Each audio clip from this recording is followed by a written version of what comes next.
तो કેમ છો मंडली, मौजवान है। तो ये फिनाले एपिसोड लोकी का और बहुत बड़ी एपिसोड है। इसमें इतनी ज़्यादा डिटेल्स हैं और जो हमारा फाइनल में जो विलन है उसको भी दिखाया गया है। विलन नहीं बोल सकते बट जो आगे के लिए एमसीयू को बहुत ज़्यादा चेंज कर देने वाला है उसके बारे में दिखाया गया है। तो सब्सक्राइब कर दो और बेल नोटिफिकेशन को ऑन कर दो। और डिस्क्रिप्शन में और आपको चैनल पर भी पूरे के पूरे एपिसोड सारे डिस्क्रिप्शन में एक्सप्लेनेशन मिल जाएंगे। तो शुरू करते हैं आज का एपिसोड। तो सब्सक्राइबर्स वो बेल नोटिफिकेशन तो ऑन करनी है, ठीक है। तो एपिसोड की शुरुआत में दिखाया जाता है कि एक अजीब सी जगह होती है और वहाँ पे हमारा लोकी और सिल्वी दोनों खड़े होते हैं। सामने महल जैसा कुछ दिखाई पड़ता है और दोनों उस दरवाजे के अंदर चले जाते हैं उसको खोल के। पर जो खोलने की शुरुआत करते हैं ना दरवाज़ा, उससे पहले ही दरवाज़ा खुल जाता है। दोनों अंदर जाते हैं और सामने ही दिखाई देती है मिस मिनट। वो कहती है कि समय के अंत में महल बना हुआ है जो ये, उसमें आप दोनों का स्वागत है। वो दोनों को बधाई देती है कि आखिर पिट पिटा के तुम दोनों यहाँ पे पहुँच ही गए। वो आपसे बहुत ज़्यादा खुश हुए हैं। सिल्वी पूछती है कि वो मतलब कौन। मिस मिनट कहती है कि हुई हु रिमेन्स, मतलब जो एंड में, मतलब जिसके बारे में ये महल है और वो सब है उसके बारे में बोलती है कि ही हु रिमेन्स है उसका नाम। मिस मिनट में कहती है कि ही हु रिमेन्स है ना, वो यहाँ पे एंड में यहाँ पे रहता है। लोकी पूछता है कि वो कौन है। मिस मिनट कहती है कि आखिर में सिर्फ वो ही अमर रहेंगे जो सनातन है। और हिसाब किताब करके उन्होंने आप दोनों के लिए समय रेखा पे विश्वास भेजा है, मतलब वापस भेजने के लिए एक चीज़ तय की है। और तुम दोनों को मतलब बहुत ज़्यादा दिक्कत भी नहीं आएगी और तुम दोनों को वहाँ पे भेज देंगे समय रेखा के ऊपर। टीवीए की जांच पड़ताल चलती रहेगी और आप दोनों अपने मनचाही ज़िंदगी आनंद से ले सकते हो। मिस मिनट लोकी को कहती है कि क्या तुम नहीं चाहते कि वो एवेंजर्स वाली जो लड़ाई हुई थी ना उसमें तुम ही जीतो और तुम ही थैनोस को मार डालो। अनंत मणि जो भी है वो तुम्हारे पास हो, एसगार्ड की गद्दी हो, ये सब तुम नहीं चाहते क्या। वो सिल्वी को भी एक ऑफ़र देती है और लोकी पूछता है कि हम दोनों एक ही समय रेखा पर कैसे हो सकते हैं। मिस मिनट कहती है कि हाँ ये चीज़ मुश्किल तो है बट जो ही हु रिमेन्स हैं उनके लिए मुश्किल नहीं है। सारे सपने पूरे होंगे एक साथ, ऐसा मिस मिनट कहती है। लोकी कहता है हम अपना भविष्य खुद ही तय करने वाले हैं। टीवीए में फाइल्स जितनी होती है वो डाउनलोड्स हो रही होती है और मिस मिनट आ जाती है। रवोना कहती है कि मैंने ये फाइल्स आपको नहीं बोली थी डाउनलोड करने के लिए। मिस मिनट कहती है कि हाँ मुझे पता है पर उन्होंने कहा है कि ये फाइल्स तुम्हारे काम आएगी। रवोना पूछती है कि वो मतलब कौन। तो मिस मिनट कुछ जवाब दिए बिना वहाँ से गायब हो जाती है। उधर लोकी और सिल्वी महल के और अंदर जाते हैं। एक दरवाज़ा सामने खुलता है और सामने एक आदमी बैठा हुआ दिखाया जाता है। सिल्वी उसे ही रिमेन्स नाम से बुलाती है और वो जवाब देता है कि मिस मिनट मुझे इसी नाम से बुलाती है और मुझे ये नाम पसंद भी है। वो सिल्वी और लोकी को उसकी ऑफिस में ले जाता है और लिफ्ट में लोकी देखता है कि ये तो सिर्फ एक इंसान ही है। ही हु रिमेन्स कहता है कि मुझे देखते निराश तो नहीं हुए ना, मैं भी एक इंसान ही हूँ। सिल्वी उसे मारने की कोशिश करती है पर वो गायब हो जाता है। दरवाज़ा खुलता है और लिफ्ट का और सामने ही हीरो रिमेन्स वापस सामने आ जाता है और बोलता है कि अंदर आ जाओ। वो सिल्वी और लोकी को बैठने के लिए कहता है। मोबियस टीवी में वापस आ जाता है और वो रवोना को कहता है कि अब तुम्हारा कोई भी राज नहीं चलने वाला है। रवोना पूछती है कि क्या किया है तुमने। 2018 में B-15 को दिखाया जाता है जिसके पीछे मिनटमैन पड़े होते हैं। उधर रूम में एक औरत आती है और वो रवोना ही होती है, हमारा मिनटमैन होता है। वो कहता है कि ये तो जज साहिबा रवोना है। तो B-15 कहती है कि ये जज रेनस्लेयर नहीं है। रेनस्लेयर मतलब वो हमारी रवोना का पूरा नाम है। ही हु रिमेन्स कुछ पेजेस निकालता है और कहता है कि तुम मेरा खून नहीं कर सकते क्योंकि मैंने पहले ही देख लिया था कि आगे क्या होने वाला है। और कहता है कि तुम्हें अजीब नहीं लग रहा है ये सब देखकर, और मैं तुम्हारा जितने भी वार है वो सारी चीज़ों से पहले ही कैसे बच जाता हूँ। वो कहते हैं कि मैं सब जानता हूँ, मतलब ही हु रिमेन्स कहता है कि मैं सब कुछ जानता हूँ, मैंने सब पहले ही देख रखा है। तुम्हारे लेवेंटिस जो ग्रह था उसके ऊपर के कारनामे, सारी वो चीज़ें जिसके बारे में टीवी नहीं जानता है पर मुझे पता है। तुम्हारे प्लान्स, तुम्हारी बातें, झील के किनारे जो भी चीज़ें हुई थी वो सारी चीज़ें।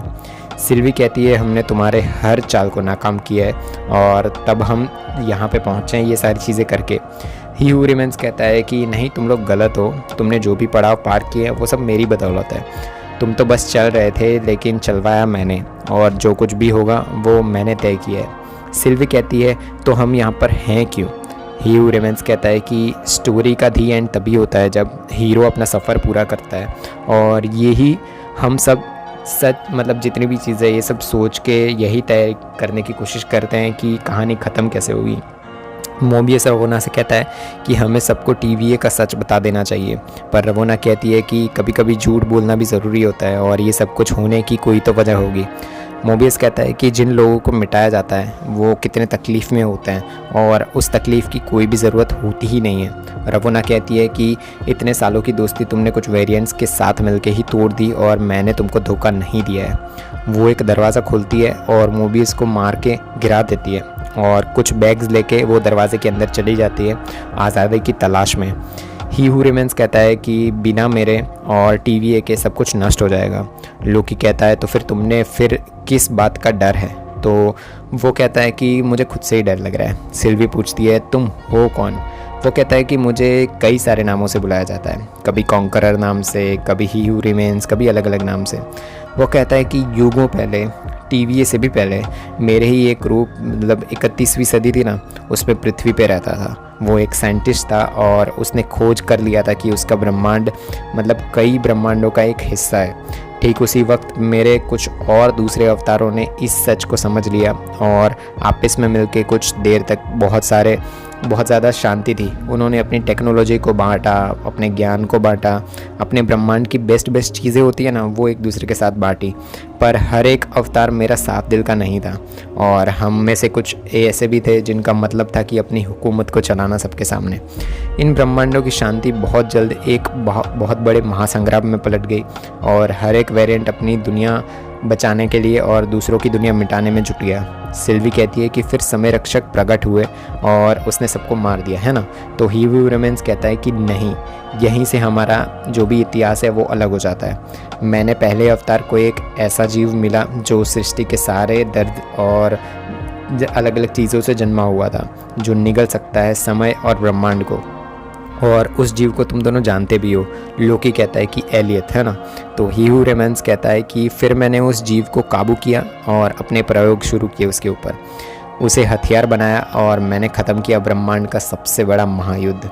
फिर जब मैंने अपनी समय रेखा अलग कर ली और मुझे बस एक समय के बहाव को संभालना था और आगे की जितनी भी शाखाएं उनको रोकना था बनने से, इसलिए मैंने बनाए समय रक्षक और ये सब चीज़ें मैंने ही की थी। इसलिए युगों युगों तक यहाँ पे शांति बनी रही थी। तुम यहाँ तक एक मतलब राक्षस के लिए तुम लोग आए थे, पर मैं हूँ यहाँ पे कोई राक्षस नहीं है। अब समझ आया कि मैं भी सबके लिए एक रक्षक हूँ, मैं ऐसा कुछ गलत नहीं किया है। अगर तुम्हें लगता है कि मैं दुष्ट हूँ, और ये जान लो कि अगर तुमको लगता है कि मैं दुष्ट हूँ, तो मेरे दूसरे जितने भी वेरिएंट्स हैं ना वो मुझसे कई ज़्यादा गुना दुष्ट हैं, और यही तो जुआ है। मैं ना रहूँ तो परिणाम भयानक होगा। मैं करोड़ों सालों तक जी चुका हूँ। मुझे जितनी भी परिस्थितियाँ होती है और जितनी भी होती है उन सब के बारे में देख चुका हूँ, और यानी सारी चीज़ें मुझे पता है, और एक ही रास्ता है जो टीवीए चला रहा है और मैं ही वो हूँ। सिल्वी कहती है कि तुम झूठ बोल रहे हो। लोकी कहता है कि जिनका कोई कसूर ही नहीं है उनको उनके मतलब टाइमलाइन से अलग क्यों किया जाता है, उनको इतने ज़ख्म क्यों दिए जाते हैं? तो वो ऐसी चीज़ें लोकी पूछता है ही हू रिमेंस से। ही हू रिमेंस कहता है कि ये तुम दोनों करोगे, मतलब जितनी भी चीज़ें अब तुम दोनों करोगे। वो कहता है कि दो ही रास्ते हैं तुम लोगों के पास, पहले मुझे मार के ये सब नष्ट कर दो, फिर तुम्हारे सामने एक नहीं बहुत सारे विलन होंगे मेरे ही नाम के। दूसरा, तुम दोनों का मान संभाल सकते हो यहाँ की। लोकी कहता है कि इतनी आसानी से बॉस की कुर्सी तुम लोग छोड़ क्यों दोगे? मतलब ही हू रिमेंस कहता है कि वो थक चुका है ये सब कर करके और वो बूढ़ा हो रहा है। ये खेल जितना भी है वो उन लोगों के लिए है जो बहुत ज़्यादा जवान और जोशीले हो। मैंने ये सारी चीज़ जितनी भी सिचुएशन है ना वो सारी ट्राई कर चुका हूँ, बहुत कोशिश की, पर अपना रिप्लेसमेंट ढूंढने के लिए पर नहीं मिल पाए, और पता चला कि मेरी जगह भरने के लिए सिर्फ दो ही लोग मिले, वो तुम दोनों। तो मुझे मार दो, समय रेखा का सत्यानाश कर दो और युद्ध छेड़ दो, या फिर तुम लोग मेरी जगह ले लो और टीवीए को ऑर्डर देते रहो पूरे दिन और जो भी करना है पूरी ज़िंदगी। सिल्वी कहती है तुम लोगों की ज़िंदगी को एक खेल बना चुके हो और मेरे तो सब कुछ छिन चुका है यहीं से। ही हू रिमेंस कहता है कि यहाँ पे हम सब विलन्स हैं और हम सब ने अपनी ज़िंदगी में घटिया काम किए हैं और बहुत अलग अलग ख़राब चीज़ें भी की है, तो वो सब कर सकोगे और एक और मकसद के लिए ये सब चीज़ें तुम कर सकते हो। वो कहता है कि अब हमने दहलीज पार कर ली है, एकदम से आसपास की जो एनवायरनमेंट है वो चेंज होना शुरू हो जाता है, पर मुझे कोई अंदाज़ा नहीं है कि अब आगे क्या होने वाला है। बाहर समय रेखा में अलग अलग शाखाएं बननी शुरू हो जाती है। लोकी पूछता है कि क्या समय के अंत में ये सब ही होने वाला है, और तुम सारी आज़ादी लेकर भी बैठे रहोगे और हम तय करेंगे कि हमारा आगे क्या होने वाला है। ही हू रिमेन्स कहता है कि हाँ यही होने वाला है, या तो तुम गद्दी के मतलब गद्दी है उसको ले लो, या तो तुम मुझे मार के अनंत शाखाएं बना दोगे और ये जो मल्टीवर्सल वॉर है ना वो पूरा का पूरा फिर से शुरू हो जाएगा और मैं पुनर्जन्म लूँगा फिर से। ही हू रिमेन्स कहता है कि सच बोल के मुझे अच्छा लगा। सिल्वी उसे मारने जाती है पर लोकी उसे रोक लेता है। लोकी कहता है शांति से बात करके हम सिल्वी और हम दोनों सोच सकते हैं कि आगे करना क्या है ये सब चीज़ के रिलेटेड। सिल्वी कहती है कि ही हू रिमेन्स झूठा है। ही हू रिमेन्स कहता है कि जल्दी करो, समय रेखा की शाखाएं बननी शुरू हो चुकी है। लोकी कहता है कि उसको हटा दोगे तो उसकी जगह पे बैठेगा कौन। सिल्वी कहती है कि उसकी जगह पे तुम बैठना चाहते हो है ना। लोकी मना कर देता है और कहता है कि टीवीए ने हमारे साथ गलत किया है, पर अगर इससे मार दिया और कोई बड़ी आफत आ गई तो उसका क्या होगा। सिल्वी कहती है कि क्या सोच के उसने लोकी पे विश्वास कर लिया, मतलब वो बोलती है कि नहीं करना चाहिए था लोकी पे विश्वास। लोकी कहता है कि इतना सब होने के बाद भी तुम मुझ पे विश्वास नहीं करती हो और यही भरोसे के लायक मैं हूँ भी नहीं। दोनों एक दूसरे से लड़ाई करनी शुरू कर देते हैं। लोकी सिल्वी को रोक लेता है और कोशिश करता है कि सिल्वी ह्यूई रिमेन्स को मारे नहीं, और जितनी भी बार मारने की कोशिश करती है सिल्वी, लोकी उसे रोक लेता है। लोकी सिल्वी को रोक लेता है और कहता है कि उसे चोट नहीं पहुंचा सकता, वो उसे कुछ भी नहीं कर सकता। मतलब वो सिल्वी की बात करता है, सिल्वी को नहीं मार सकता वो, उसे सिर्फ मतलब सिल्वी की खुशी चाहिए। सिल्वी को टीवीए में भेज देती है, मतलब सिल्वी होती है लड़ाई के बाद जादू करके हमारे लोकी को टीवीए में भेज देती है और वो ही हू रिमेन्स को मार डालती है। ही हू रिमेन्स मरते वक्त कहता है कि जल्द ही मिलूंगा मैं तुमसे। बाहर समय की अनगिनत शाखाएं बननी शुरू हो जाती है। टीवीए में मोबियस समय रेखा देख के कहता है कि अब पीछे नहीं हट सकते। B15 कहती है कि पीछे हटने की बात कर ही कौन रहा है। लोकी फिर से अकेला हो जाता है, बहुत ज़्यादा दुखी में होता है क्योंकि वो वापस अलग हो चुका होता है जिससे प्यार करता था वो। लोकी फिर से अकेला, मतलब बोल सकते हैं कि फिर से ही हो चुका है, बहुत पहले भी ये चीज़ें बार बार उसके पास हो चुकी है। वो टीवीए में जाके देखता है कि सब हंटर्स में भागा दौड़ी शुरू हो चुकी होती है। घड़ी के जो कांटे होते हैं ना वो पागलों की तरह घूमना शुरू हो चुके होते हैं। लोकी को मोबियस मिलता है और उसे कहता है कि बहुत बड़ी गलती हो गई है। लोकी कहता है हमने समय रेखा को आज़ाद कर दिया, हमें वो मिल गया शून्य के पार और उसी का ये सब कुछ प्लान था। मोबियस कहता है कि कौन हो तुम और तुम्हारा नाम क्या है, मतलब वो ऐसा ट्राई करता है कि मैं जानता ही नहीं हूँ इसे। तो B15 कहती है कि जंग के लिए तैयार हो जाओ, सबको कहती है। लोकी बाहर देखता है तो ही हू रिमेन्स की बहुत बड़ी मूर्ति, जहाँ पे टाइम अथॉरिटी थी ना, 3 जो मूर्तियाँ स्टार्टिंग में दिखाई गई थी, वहाँ पे ही हू रिमेन्स की मूर्ति दिखाई जाती है और मेरे क्रेडिट में दिखाया जाता है कि लोकी सीज़न 2 वापस आएगा। बहुत बढ़िया सीरीज़ थी, बहुत सारे राज खुले और मेनली जो अभी भी स्पाइडरमैन नो वे होम आई थी ना, उसके बाद भी ये सब चीज़ें जो हमारे केविन फेगी और सब है उन्होंने कंफर्म किया कि ये जो सिल्वे ने किया ना कांड, उसी की वजह से आगे जितने भी जो मतलब चीज़ें हो रही थी, जैसे हमारे डॉक्टर स्ट्रेंज का जो उन्होंने वो जाल बनाई थी और जितने भी वो चीज़ें की थी, वो सब कुछ जितना भी गलत हुआ था ना, वो सब कुछ ये खंजर भोंकने की वजह से हुआ था। वो जब हीरो हीरोइंस बचा ही नहीं है तो अलग अलग चीज़ें होनी शुरू हो जाएगी, मल्टीवर्सल वॉर अब आने ही वाला है। तो ये सीरीज़ आपको देखनी ही चाहिए, बहुत बढ़िया सीरीज़ है। तो मिलते हैं नेक्स्ट सीरीज़ में, तब तक के लिए बाय बाय।